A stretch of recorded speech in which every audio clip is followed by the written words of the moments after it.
Dealing with life's challenges is a life skill we all have to learn. Some of us have harder lessons than others. This is Esther's story. After a serious cancer diagnosis, Esther had her right arm amputated. She then incurred a bladder disorder that caused her so much pain she could not walk.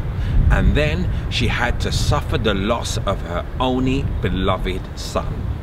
You can hear how Esther coped with her life challenges in the series of Make Health Your Habit stories.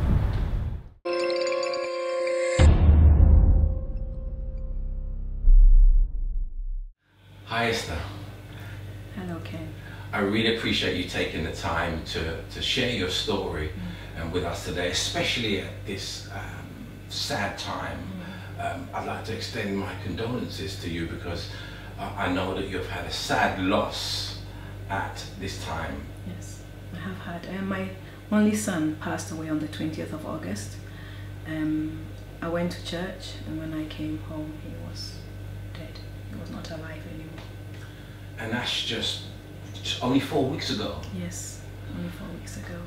Let me extend my condolences to you on that. And I think the sheer fact of you having that sad period and wanted to still share your story, because I know we arranged to do the interview before that, I think is a testament to your strength of character as a woman.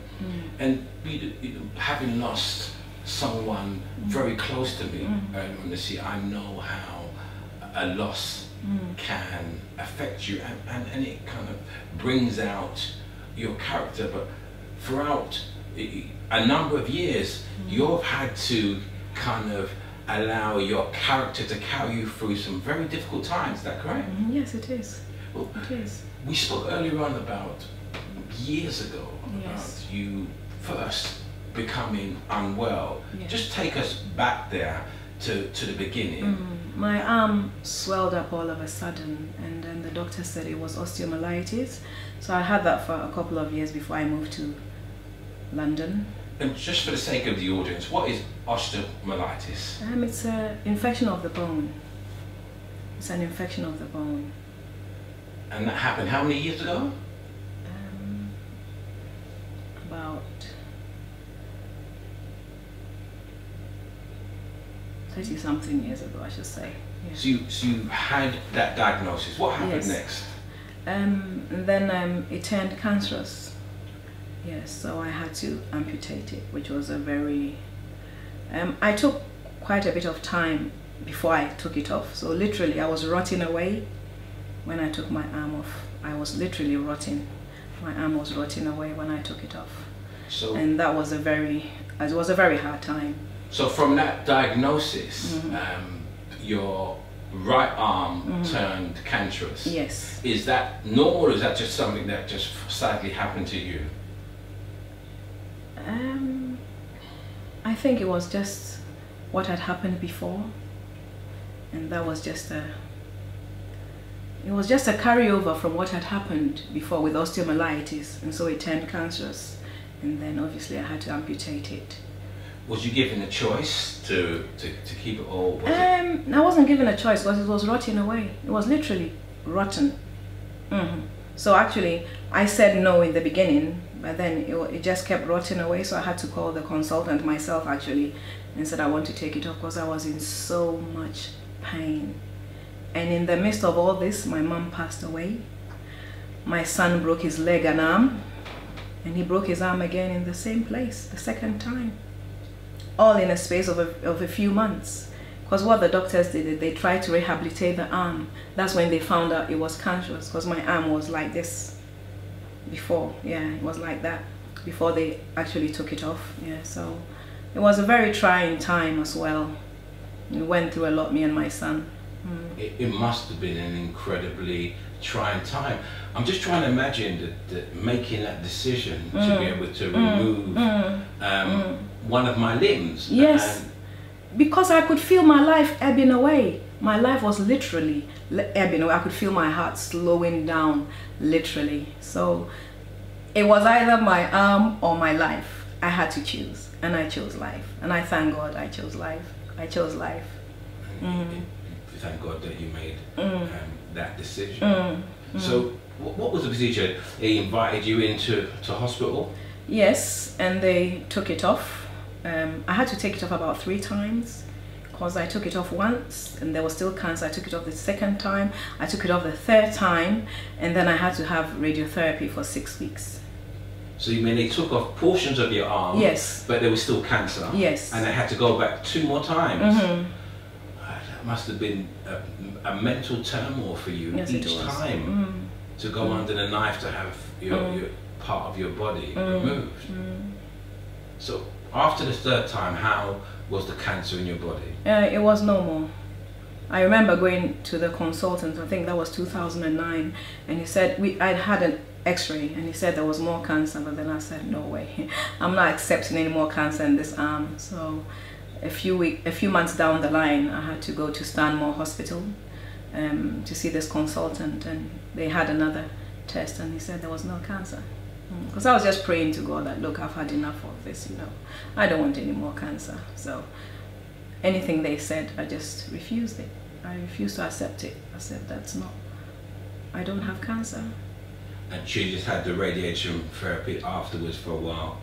I think I'd had the radiotherapy before. I think I had it in 2008, November and December, for 6 weeks. So after the operation, having been all your life with your right, mentally, how was you? I would love to think I coped very well in the beginning, because I was going about my business, but I don't think I was, because I didn't receive any counseling, so I think it really affected me. And all of a sudden too, we had carers coming into the home, and I think that also affected me and my son's relationship a lot. Although at that time I didn't realize it, because obviously I needed a lot of help, and I had help, I should say, but it was hard. So retrospectively, thinking back now, you consider that it affected you far more than you realized at that time? Yes, I think so, yeah. And obviously your family and your son around you, it must have had a profound effect on them around you as well. Yes, it did. Especially on my sister. I mean, not talking about my son, but my sister, it really had a profound effect on her too. I think maybe a year or 2 later down the line, I said to her, you know, I'm still alive, and that's the most important thing. I'm still here, you know. Yeah, I'm still here to cook for you. So I think so. I think she's accepted it too now. At least I'm here, and she can see me, and we can still talk and, you know, have our sister time together. So you mentioned cooking. You obviously love to cook. Oh yes, I do. So you were right-handed, I'm aware. Yes, I was. So you had to learn completely to do everything with your left hand? Yes, I've had to adapt. How did you find that journey? Hard at first, but then as time goes on, you get to do things for yourself. Because before I had to like call a carer to scrub my back, and now I have a long brush, I do it myself, you know, and things like that. Yeah, so I've had to learn along the way. Sometimes there are things you think you cannot do, and then you realize you can do. But I've also had to get a few gadgets like an electric can opener and things like that to assist me. Yeah, and I have a care as well. So yeah. Was there any onset? You didn't have the counselling, you said, but were there any kind of mental issues, any kind of anxiety or depression that came on through the operation? Not really depression as such, but what happened was, you know, people have I forgot what they call it with the arm, phantom pain. Yeah, I had a lot of that, but then also my arm was just start to shake, you know, as if it's like you've switched on a machine, so it just used to, you know, so that was very, very, very bad. I used to scream with pain a lot with that. And did it, when you say phantom, was it like your arm was still there? And you felt yes, but that's different. I felt the phantom pain as well, but then I also had this thing which they could not explain what it was, so it just started to shake just like that. It would just be shaking, you know. very vigorously, I should say, very, very shake. And then it was so painful. I used to scream with pain, and obviously the answer was just more antibiotics and things. And sometimes I'll just lift up my prescription to God and say, look, I don't want to take these, so please just take this pain away. And it will go, but then obviously sometimes it will come, not obviously, but sometimes it would come back, you know, so. Very challenging time. It was, it was. Physically and mentally during that time. And emotionally too. And emotionally too. I can believe that. But you know, your story didn't end there where it comes to being ill. Yes. What happened next? In 2011, July, I just started feeling this horrendous pain in my groin. And I remember they gave me an appointment, because it was July, they gave me an appointment in October. I went to see the doctors in Barnet Hospital. They did not diagnose me as such with anything. I mean, they said it was an infection, so they just gave me antibiotics. But I remember when I came back home, I stayed overnight in the hospital. But when I came back home, I remember bursting into tears. I was in so much pain. I had never felt such pain in my life. And it just went off from there. The pain started. The never-ending pain, debilitating pain. I mean, this pain literally dictated my life. Everything I did was around the pain.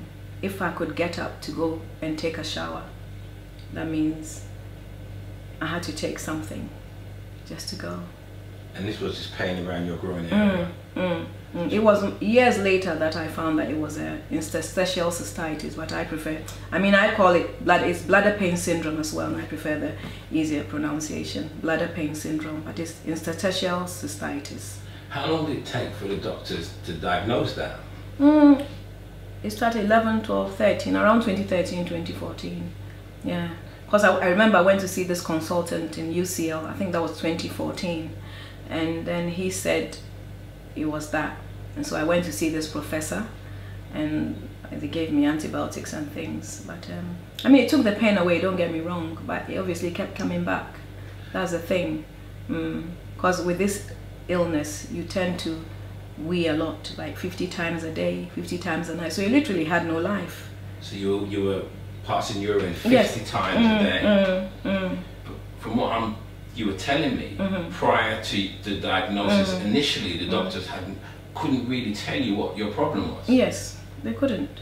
And I had to read a lady called Catherine Simone. I had to read her book, which is called To Wake in Tears. Because with this thing, you wake in tears. It's so horrendous, the pain. I mean, it overwhelmed me. It was much more than I could cope. I couldn't cope with this pain, you know. When I went out, people thought I was mad, you know, because you're in constant pain. That is the thing. As soon as you take painkillers and it wears off, you're in pain. That was my life. It was pain every day, constantly.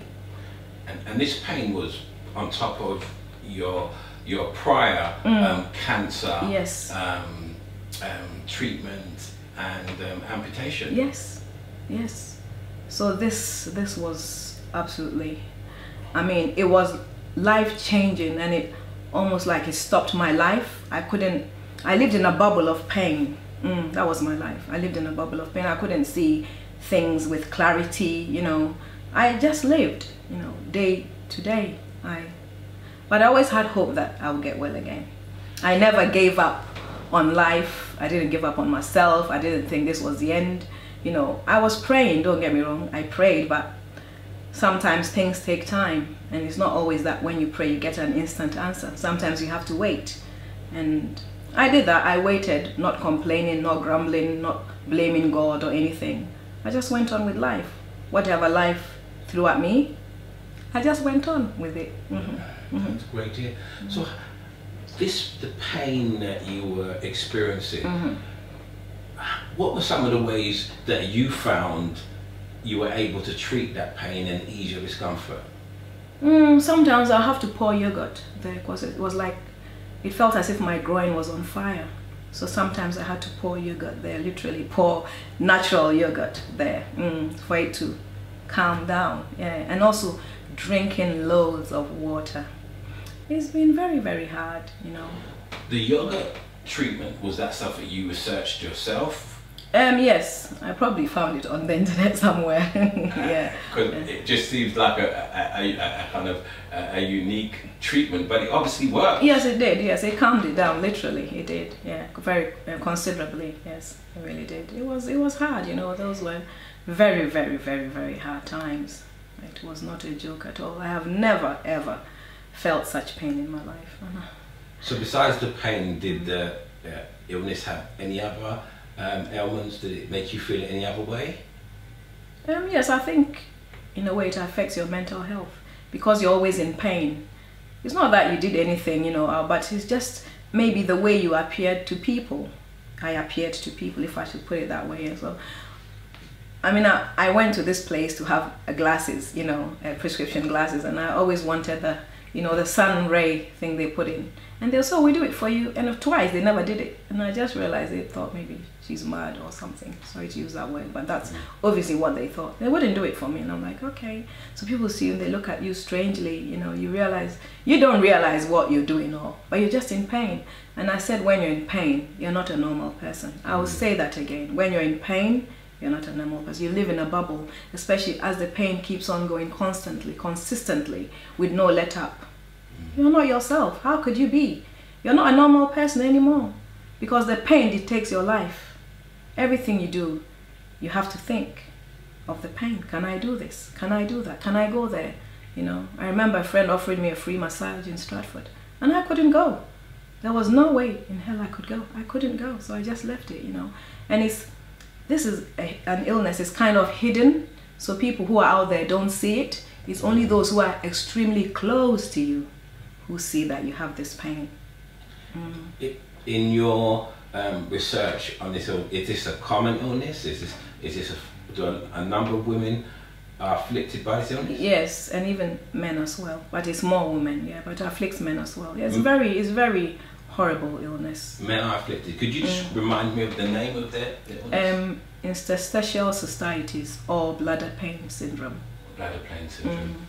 Okay, but during all this pain and turmoil from your cancer treatment to your amputation to your bladder disorder, you never gave up on life though? No, I don't think I've ever given up on anything really in my life, because even through all this I learned how to drive. I said, I'm going to learn how to drive, and I did. I mean, God bless my instructor. There were many wheel stops, if I should put it that way, on the way, but he was very good to me. Yes, I learned how to drive. I'm very proud of that even through this, I've never given up on myself. I'm not that kind. I mean, God didn't make me that way. Let's put it that way. I'm not. Sometimes I am amazed at myself.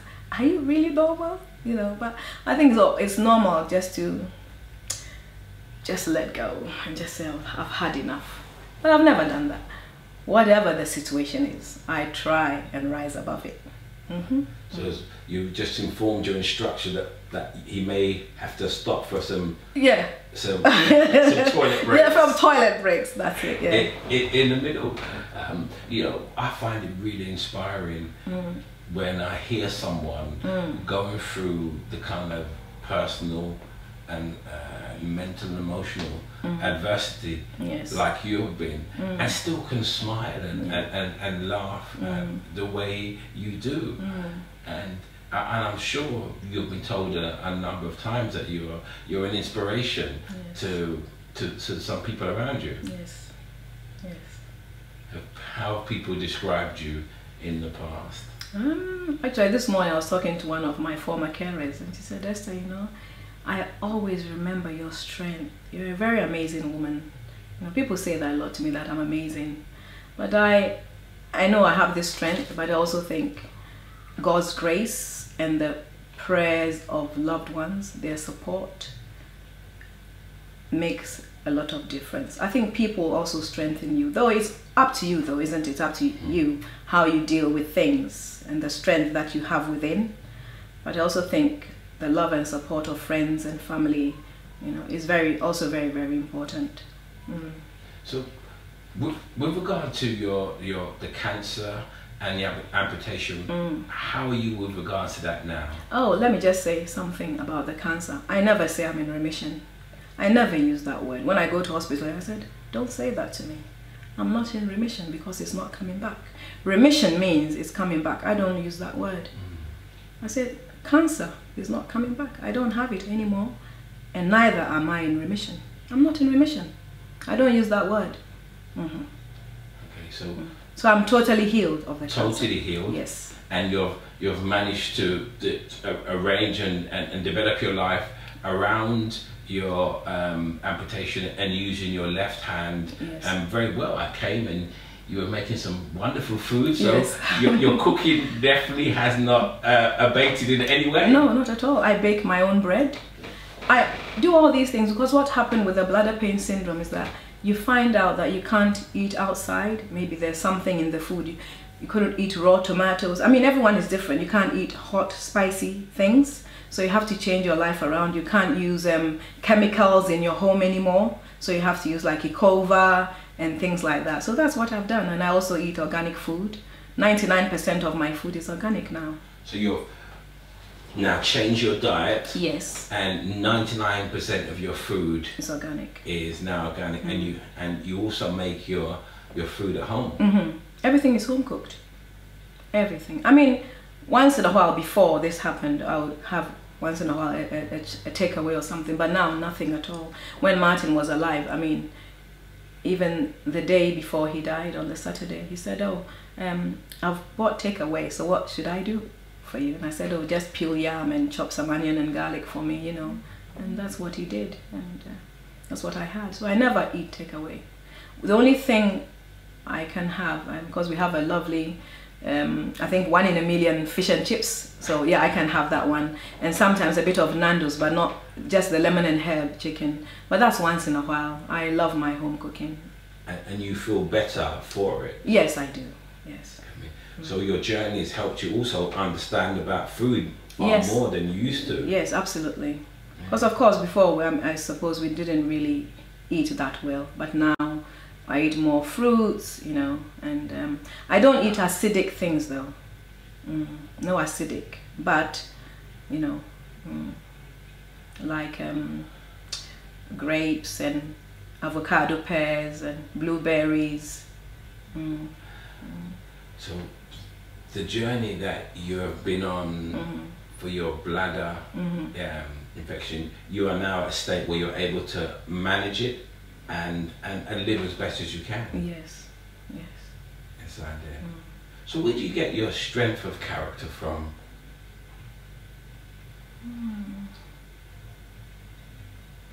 I think I get it from the Word of God. Not that I think, actually I do get it from the Word of God. And I also look at, especially when this happened also with Martin, that was really, my nephew would say that was a great hit, you know, that was very devastating. Of all the things I've suffered, that's been the worst. That my only son passed away like that, you know. It's been very, very, very hard for me. But then I look at Job in the Bible, and 7 of his children perished in a day. All his children actually perished in a day, in a second. But he'd never, I mean, he asked questions, didn't he? But he never turned his back on God. He didn't blame God. I mean, I think he did, but I don't blame God for the things I'm going through. I don't blame him, you know. I say with Job now that though you slay me, yet I will trust you, you know. I'll still trust him because there's nowhere to run to, Ken. You know, God, he's been I always say he's my faith and my hope and my trust are absolutely in him. I've been through a lot in life, and actually I'm not supposed to be here, and that's the truth. So if I'm still here, that means he has a purpose for me, and I'm going to fulfill that purpose. Your faith has carried you. Yes. And I think that's a testament to your faith and your character, that even at this time of your mourning, you still feel that your test in life can be a testimony to others. Yes. And possibly encourage others who may be going through the same or similar circumstances, that despite the adversity, the physical, the mental adversity, life can still go on. Yes. Life can still be fruitful. Yes. It's just how you see life in general, isn't it? You could go the other way, you know, like maybe drugs or alcohol or something, trying to fill that hole within, or you can turn to Him, the one who is able to make all things beautiful in His time, the creator of heaven and earth. If you turn to Him, then, I mean, He didn't promise us a bed of roses, did He? He said, in this life you'll have tribulation, but I have overcome the world.